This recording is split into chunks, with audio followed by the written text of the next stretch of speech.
Hello guys, this is the second part of my Nami guide, and I recommend you to watch part 1 if you haven't already, so you have all of the information. With that said, let's continue.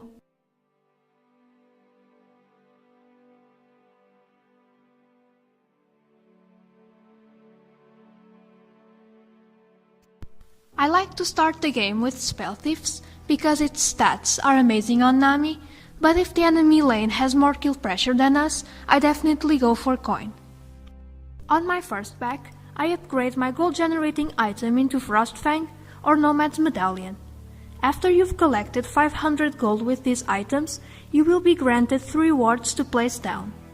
Alongside this, you should buy a vision ward. And don't forget the red trinket to clear enemy vision. In your next back, buy tier 1 boots and Forbidden Idol to start building your core items, which are Ardent Censer and Redemption. After your first core item is complete, you can upgrade your boots. I recommend Ionian if you are really behind and desperately need CDR, and Mobility if you are ahead and need to roam around the map a lot. Now, buy your second core item and finish upgrading your gold generating item. After this point, you have to choose your items according to the game you are in. Chalice of Harmony can be built into Athene's Unholy Grail, which boosts your healing and your damage, and is a great choice against champions with heavy magic damage, since it grants you magic resist. Or McGill's Crucible, that can be used to get rid of that annoying CC. Twin Shadow sends out 2 ghosts that scout the surrounding area and reveal hidden enemies. Use it before warding to make sure you won't run into anyone, or to check objectives like Baron or Dragon when you don't have vision on them. The new item, Shurelius, isn't amazing, but it gives you a boost of movement speed and you can use it to help your team chase, or engage, or to help someone escape. Also, make sure that you always buy a vision ward every time you back. So many supports make the mistake of only buying one every game, placing it in one spot and leaving it there for the rest of the match. These wards are incredibly useful because they wipe out all the vision the enemies have in one spot, so you should be constantly moving it from place to place according to what you need. 1 minute you might need it to clear vision on a lane brush, and the next minute you might need to guard the Baron pit. While on the topic of vision, don't forget to upgrade your trinket at level 9.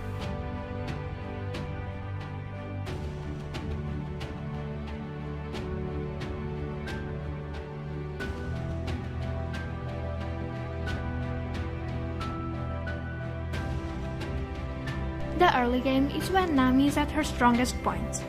The invade potential with Nami on the team is very high because she has access to heavy CC from level 1. If your team wants to invade or the enemies invade you, start with your Q and try to create a pick on an isolated target, or try to hit the bubble on as many people as possible. If there is no action happening level 1, just start with W and use it to pressure your opponents. This early into the game, there aren't that many supports that can keep up with Nami's poke. Don't forget to attack the minion wave to help your AD carry push, so you guys can get to level 2 before your opponents. Now, whether you get Q or E level 2 depends on the lane. If you feel like you can all-in your enemies level 2 and have a strong AD carry that can follow up on your engage, get Q.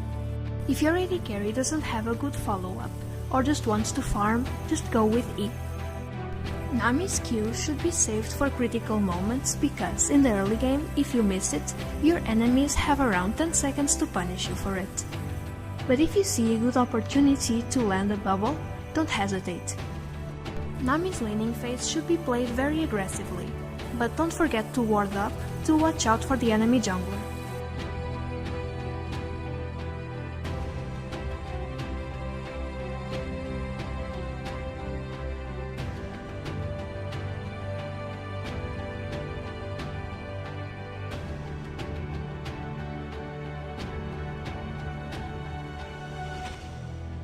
Now, related to the minion wave.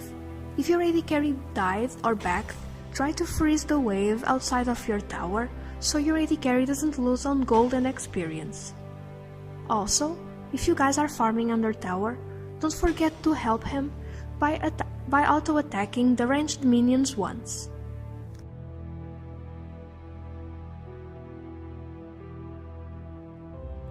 Roaming with Nami.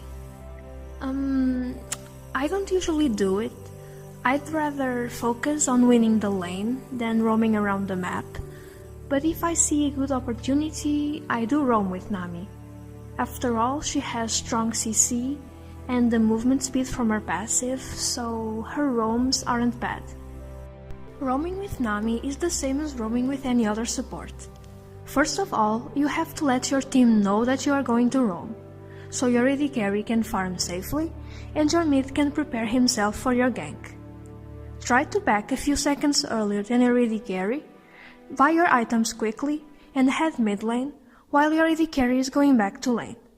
If you want to roam from the lane, make sure that the wave is pushed so the enemy minions don't die to your tower and you miss on gold and experience. You can also roam top, but this is a little bit dangerous because your AD carry will be alone in lane for a very long time. If your lane partner is bad or is flaming you, just whatever, leave him and go roam top, and if he dies, it's his fault. Like, no one cares. But if he is good and is actually doing good in lane, here's what you have to do. Ward up your jungle so he sees the enemy jungler or the enemy mid coming for him, and actually tell him to stay away from the tower and let the enemies take it down. That way you will have more breathing room and will be able to farm safely while you are ganking top. You also have the option to roam with your jungler and invade the enemy jungle.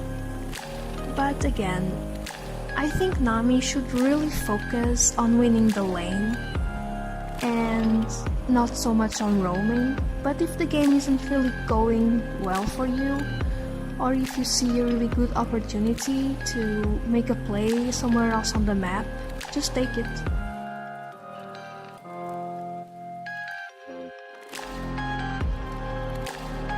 During mid-game, stick with your team and focus on taking objectives and on getting vision.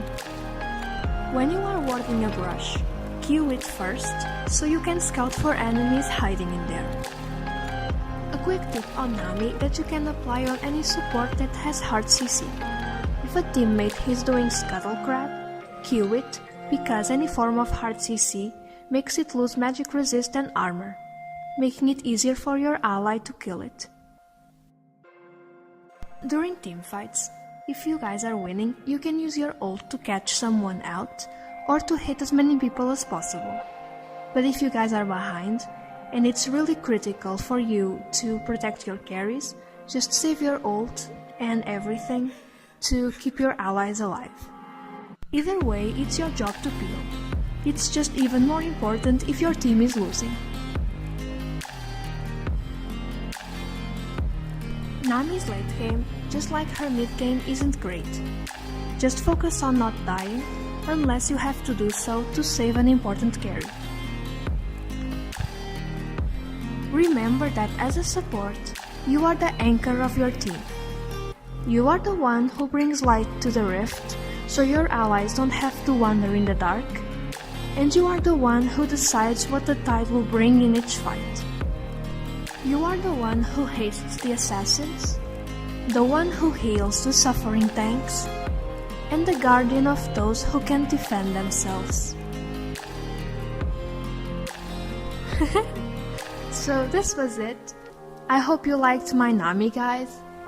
I'm planning on bringing more guides in the future, so if you guys want that, leave it in the comments what you think and which guides you think I should do next. So if you liked this video, leave a like, leave a comment and subscribe and share if you'd like to, so we can grow as a channel. So I love you all. Bye. Kisses.